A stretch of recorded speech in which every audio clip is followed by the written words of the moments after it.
em Jujutsu Kaisen e My Hero Academia, dois pilares aí da revista que eles são publicados, a gente se pergunta muito, o que vai bombar em seguida? Além disso, One Piece atualmente carrega muita popularidade dos shonens. E atualmente eu acho que é um dos últimos com a fórmula que a gente conhecia. Que a gente viu ser muito alavancada por Dragon Ball lá no passado, e foi seguindo desse jeito até os seus sucessores mais recentes, como o próprio My Hero Academia. Não tô falando de qualidade, mas a fórmula, o jeito de ser feito, sabe? Vamos entender então nesse vídeo quais são os próximos mangás que vão bombar e que estão dentro ainda desse público aí que consome esse tipo de obra. Alguns dos mangás já têm adaptação em anime, alguns estão muito próximos de sair e que muito provavelmente serão os novos pilares aí dessa nova geração de shonen. Mas antes disso, não se esqueça de se inscrever no canal. Eu sempre trago análises aqui, discuto com vocês sobre mangás, animes, e vocês têm me dado muito carinho, falando muito da qualidade dos vídeos. Muito obrigada. Agradeço bastante os feedbacks. Os shonens estão mudando. Tem alguns mangás excelentes que estão surgindo, mas que eles não seguem mais essa fórmula clássica do Battle Shonen, que é o que eu comentei lá com Dragon Ball, One Piece, etc. Então essa subdemografia tem um jeitão muito único. É aquele protagonista jovem, aquela equipe, tem alguns tropos visuais ali que são muito importantes para essa subdemografia. Mas hoje tem muitas variações desses temas e a forma de execução dessas histórias estão mudando, mas ainda se mantém dentro dessa demografia para jovens meninos e elas continuam sendo postadas nas mesmas revistas. O primeiro anime da lista é Dandadan. Dandadan que ganhou a adaptação em anime aí esses dias. Vocês sabem, gosto de fazer o resumo em um tweet. Vamos tentar. Momoyasu e Okarun, dois adolescentes com crenças muito opostas.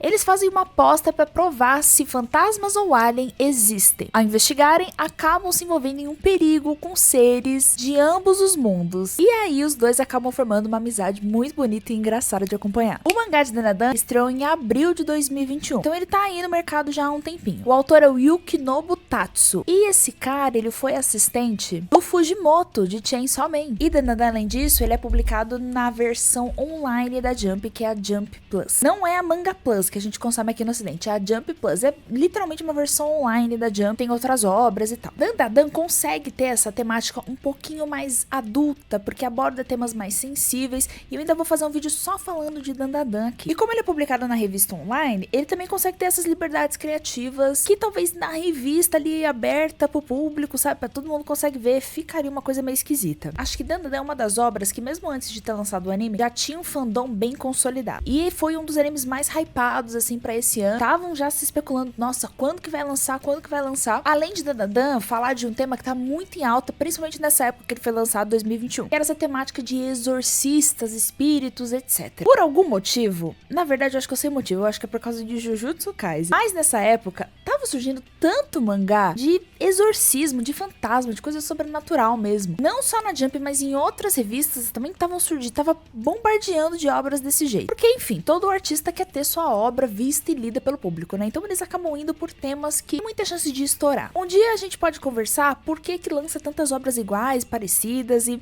enfim. Mas é isso, Dandadan, além de tudo, já tem mais de 120 capítulos publicados, eu acho. Continua fazendo sucesso, a história vão tendo vários arcos, continua tendo esse tom humorístico, esse humor ácido, debochado e até muito absurdo que ele tem. Claro que com o passar do tempo, os ânimos vão se abaixando um pouco, vão trazendo outros personagens ali, claro, né, mantendo os dois protagonistas, mas outros personagens ali na trama, que é bem interessante. Cara, o segundo é uma pérola preciosa que vocês precisam ler, que chama Gachakuta. Acompanha a história do Ludo, um jovem que vive em um mundo de classes sociais. Nossa, engraçado, né? Nem parece que o nosso mundo. Onde os mais pobres meio que são literalmente tratados como um lixo. E essa história vai ter muita coisa relacionada com lixo, lixão. Vocês vão entender. Ele é injustamente acusado de um assassinato e é banido para um mundo subterrâneo de detritos, de restos, basicamente um lixão. E aí ele descobre poderes ocultos e luta para sobreviver e para vingar essa sua condenação aí que é meio injusta. Esse mundo de Gachakuta é meio que fica... o pessoal do lixo fica embaixo e a cidade normal fica em cima. E a cidade de cima lembra muito parada de Art Nouveau, quase que uma cidade tipo a de Arcane, tipo Piltover lá de Arcane, sabe? Mas aí na cidade de baixo, aquela parte de lixão, que é onde o personagem vive, enfim, ele vai lutando com vários monstros e aí ele quer buscar essa vingança. E cara, a autora é a Kei Urana, e essa menina, que é uma mulher, né, a autora desse mangá, ela foi assistente do Atsushi Okubo, que é o autor de Fire Force e Soul Eater. Traço, vocês percebem muita referência de Soul Eater, muita referência de Soul Eater. Eu não li Fire Force, mas Soul Eater mora aqui, ó, no meu coraçãozinho. A revista revista que é publicada é o Weekly Shonen Magazine, que é uma revista concorrente aí da Jump, porque não é da Shueisha, é da Kodansha. Estreou em fevereiro de 2022, então não tem muito tempo, em poucos capítulos ainda dá pra gente correr atrás aí do prejuízo pra poder acompanhar essa história. O terceiro é Kaiju número 8, que já teve um anime aí lançado em janeiro. Kaiju não é tão estourado quanto já esteve, mas ainda assim é um grande potencial. Kafka Ribino, um homem de 32 anos, preso em um emprego muito ruim. Ele tem seu sonho de infância de se tornar membro da força de defesa contra os kaijus ali do Japão. E principalmente alcançar sua melhor amiga que tá dentro dessa força de defesa. Então acontece uma parada muito maluca, ele acaba se tornando um kaiju também. E agora ele tem que meio que esconder das pessoas que ele é um kaiju, entrar na força de defesa e seguir esse rumo aí do sonho dele. Estreou em julho de 2020, então até que tem bastante tempo. O autor é o Naoya Matsumoto e ele foi assistente do Yusei Matsui, que é o autor de Assassination Classroom. O Yusei Matsui, ele tem muitos assistentes que se tornaram mangakas, vocês vão ver aí. E a revista que é publicada atualmente é a Jump Plus, aquela versão online lá que eu falei. Bom, Kaiju já teve anime adaptado, então não tem muito o que falar, porque foi um sucesso, muita gente acabou curtindo. Teve muitas críticas aí falando de animação, falando de design dos personagens que a galera não gostou, mas ainda assim eu considero que é uma das obras que tem muito futuro, assim, que ainda pode ter alguns capítulos aí avançando. Que eu acho que é um dos mais interessantes, mas é muito específico do Japão, que é a Kanibanashi. A Kanibanashi é uma jovem determinada a vingar o seu pai, um Hakugoka injustamente banido do mundo do Hakugo. Ela começa sua jornada para se tornar uma grande mestra de Hakugo e restaurar a honra da sua família. Vamos abrir um parênteses gigantesco aqui. Hakugo é um tipo de teatro humorístico japonês que é muito específico de lá. E bom, o Japão ele tem um culto a comediantes no geral. A cena de humor no Japão é muito grande. Eles realmente endeusam essas celebridades, são tratados como celebridades lá no Japão. Porque bom, a sociedade japonesa é uma sociedade muito séria, trabalha demais, todo mundo é muito certinho e aí isso dá muito espaço para que o humor se sobressaia, porque enfim, a pessoa trabalhou, ficou séria lá o dia todo, ainda mais na sociedade japonesa que todo mundo tem que ser certinho o tempo todo. Assim, uma hora esse povo tem que relaxar. Por isso que a cena de humor de comediantes no Japão é muito importante. E isso, ó, desde antes já. Tanto que o Hakugo é uma das artes mais antigas com relação ao humor. Se parece muito com um stand-up mesmo, só que isso era feito lá atrás. Então é uma pessoa que fica no palco ali, ela mesma interpreta várias faces, ela encarna vários trejeitos para representar histórias cômicas ali. E não tem ator, não tem cenário, não tem luz, não tem nada. É a pessoa, ela ali com o talento dela fazendo humor, fazendo as pessoas rirem. Quase que um stand-up. Só que assim, né, isso é muito antigo, veio muito antes do stand-up. Pode ser chamado como uma comédia narrativa japonesa. A Kanibanashi estreou na Shonen Jump em fevereiro de 2022. E a Kanibanashi são dois autores. Yuki Suenaga, que é responsável pelo roteiro, Takamasa Moe, que é responsável pela arte. É muito comum, às vezes, as duplas de autores de mangás, um escreve a história e o outro desenha. Bom, e a pessoa responsável pela arte foi assistente também do Yusei Matsui de Assassination Classroom. Gente, esse homem, gente, pelo amor de Deus, um monte de assistente virou mangaka. E a Kanibanashi sai versão física da Jump mesmo. Chegou no Brasil, inclusive, recentemente, só que como é uma obra que trata de um tema muito específico do Japão, eu não sei se conseguiria, assim, se expandir, mas acho que é uma forma legal de divulgação do Hakugo pro mundo, porque, como eu falei, é uma coisa muito específica do Japão, então fica difícil as pessoas do ocidente conseguirem se conectar muito com a obra. Mas a Kanibanashi no Japão tem feito muito sucesso, também porque tem muito a ver com uma coisa muito local deles. Outro que eu amo, Gokurakugai. Tal e Alma são exorcistas da cidade de Gokurakugai, lidando com problemas humanos e criaturas sobrenaturais. Enquanto eles trabalham como resolvem tudo, eles enfrentam monstros e desvendam segredos sombrios sobre o passado de Alma. Esses personagens, que personagens lindos, em nome de Jesus. Estreou em maio de 2022, então tem pouquinho tempo. O autor chama Yuto Sano, e esse sai numa revista da Shueisha, só que é a Jump Square, que se eu não me engano acho que tem publicação mensal ou quinzenal, não é tão frenética igual o Weekly Shonen Jump. Ai, Gokurakugai, eu acho que é um dos que tem muito potencial pra estourar, veio pro Brasil já, e ele tem essa temática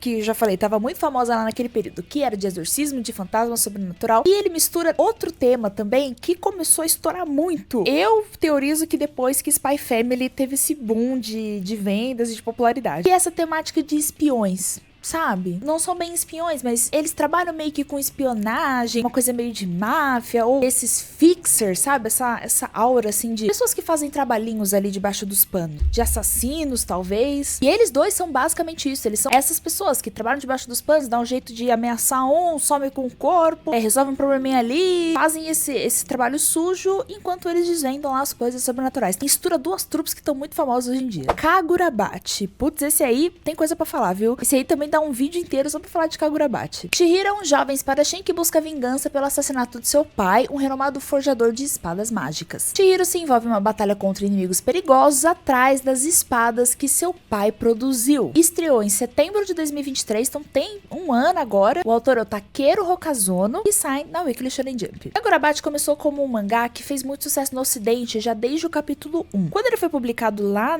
no aplicativo da Manga Plus, muita gente se interessou, foi muito bem lá nos rankings e, assim, pra um mangá que acabou de lançar, sabe, em um capítulo, fez muito sucesso, foi meio que uma curva fora do normal. Várias edits de Kagurabachi no próprio TikTok e, bom, começaram depois a tirar ele pra merda, basicamente. A falar que, putz, a história era ruim, o protagonista, ele é muito edgy, sabe, ele é serião, todo traumatizado e tal. Depois que Kagurabachi virou um deboche meio que generalizado, todo mundo tava meio que quase que apostando, nossa, quando que o Kagurabachi vai ser cancelado? Depois que lançou o primeiro volume do mangá, depois compilou lá os 7 capítulos que tinham sido lançados, simplesmente esgotou nas livrarias. Ninguém tava esperando que ia fazer sucesso, porque nas votações de popularidade da revista não eram uma obra que tava tão famosa. Mas ainda assim, o japonês, ele se interessou pela história também. E a gente aqui no ocidente acaba não tendo essa noção, porque enfim, o sistema de votação lá na Jump é completamente diferente. Escreva aí nos comentários se vocês querem que eu explique mais sobre esse mercado editorial lá no Japão. Enfim, Kagurabachi é um dos que tem muito potencial, continua muito famoso aqui no ocidente, inclusive a fanbase de Kagurabachi aqui no Brasil tá crescendo bastante, graças a Kagurabachi Brasil lá no X, e é uma fanbase, uma das mais importantes aí do mundo dessa obra, é muito legal o trabalho que eles fazem, tenho expectativas, a história tá avançando, tá legal, tem muita essa questão de vingança, então o mundo que eles vivem é um mundo meio antigo, mas a cidade que eles vivem lá é começo do século 20, mais ou menos, tem cidades, tem carros, mas não tem tecnologia como a gente tem hoje em dia. O personagem principal, ele é super edgy,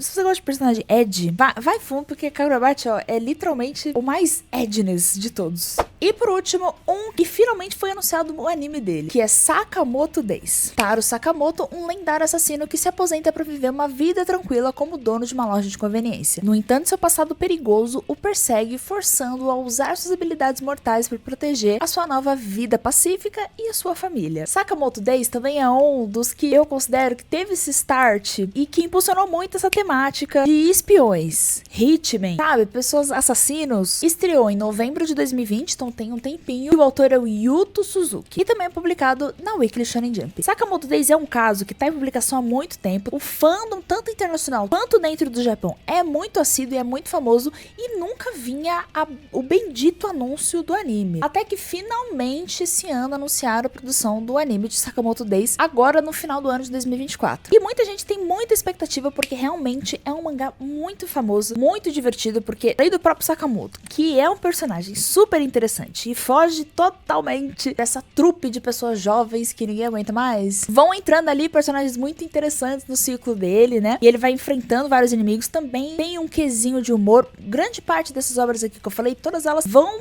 trazer essa veia de comédia muito forte, menos Kagurabachi, que Kagurabachi é bem sério, assim, bem edgy, mas alguns aqui vão trazer essa linha de comédia bem forte, tipo a Kanebanashi, Sakamoto Days, Dandadan, e são coisas meio absurdas e, enfim, o próprio Sakamoto, ele é muito bonitinho, muito bem representado, vai ser incrível. Enfim, esses são só alguns dos mangás que podem aí estourar nos próximos anos. A gente tá se encerrando um ciclo de histórias muito famosas, tipo My Hero e Jujutsu, e acabou Shingeki no Kyojin também há um tempinho atrás, então assim, tá na hora da gente começar a abraçar os novos sucessos aí que vão ser lançados. Deixem aí nos comentários quais desses mangás vocês estão lendo, ou se vocês já conhecem alguns desses. Recomendem aí novos temas de vídeo também pra que eu traga aqui pra vocês. E é isso!